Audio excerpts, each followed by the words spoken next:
From farm machinery, we come to the scarcest factor in agriculture. It's not going to be land, it's going to be water. The constraining factor in Indian agriculture is going to be water, and therefore how to get the most out of every drop of water. I think Jaiswal ji is going to give us some words of wisdom. Managing Director, Rivulis. Thank you, Professor Gulati. Secretary Agriculture in an address touched upon the point of the climate resilient, and in my view, the biggest challenge which India is going to face is from the climate change in agriculture. And I just give you some data point. As of now, in India, the 36% of the food grain production comes from the food grain or fodder both, comes from the rain-fed, and 64% comes from the assured irrigation. India is around 143 million hectares of the agriculture is done on the land. Out of that, almost 50% is irrigated and 50% is a rain-fed. So 70 million hectares of the land is producing 36% of the food grain, and the balance 70 million hectares is producing 64% of the food grain and fodder. So, and the second challenge which is coming with the climate change is the number of rainy days are getting squeezed. The rainfall is same, more or less, but that means the number of dry days are getting increased and increased. So you need to have an assured irrigation in those dry days. And unfortunately or fortunately, in India, around 85% of the fresh water consumed is in agriculture. And for every time we keep comparing ourselves with China. China produces almost 500 million tons or something more than that, the food grains, with 60, almost 40% lesser water consumed.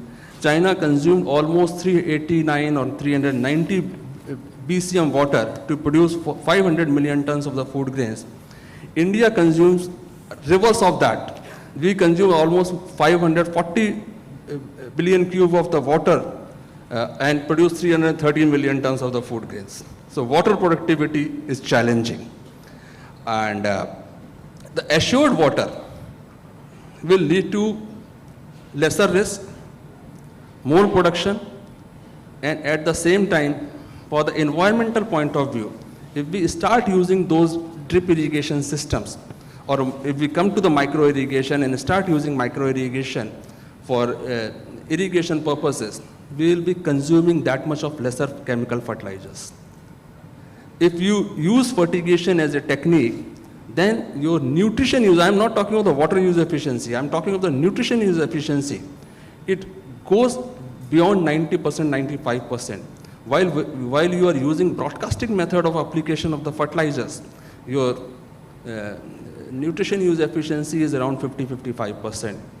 And look at the amount of money government of India is spending in subsidizing the fertilizers. And out of that, only urea, if you look, last year it crosses around more than 2 lakh crores. This year in budget or the vote of account, it's around 164 lakh crores has been put aside for only for the fertilizer subsidy. Imagine that if that is reduced and that amount of money can be utilized somewhere in a better fashion for the better infrastructure creation. So my point is, if we are able to do the assured irrigation to the farmers, production will go up, productivity will go up, environmental is safe, lesser chemical fertilizers, lesser subsidies, better food quality, and at the same time more energy savings, more labor savings, lesser use of chemicals for the weed controls, because you are irrigating the crop, you are not irrigating the soil or irrigating the field. So the weed crop competition will be lesser. So if we are able to do that, I am sure that in the Viksit Bharat we'll be able to do a lot of justice.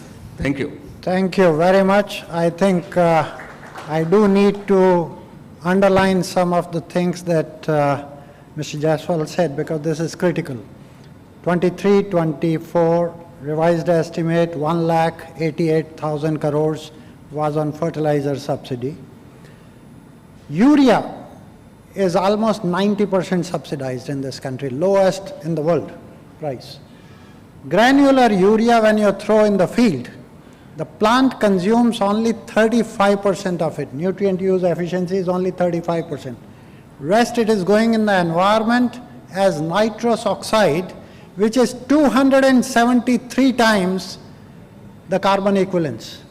Or it is going in groundwater, increasing the nitrate content and making groundwater non-potable. So what we are doing is, we are subsidizing for creating poison in the environment. Now if you do soluble fertilizers, which are not subsidized, and you put through fertigation, the nutrient use efficiency goes up from 35 to 90%, and hardly any greenhouse gas emissions. So it's a win-win situation.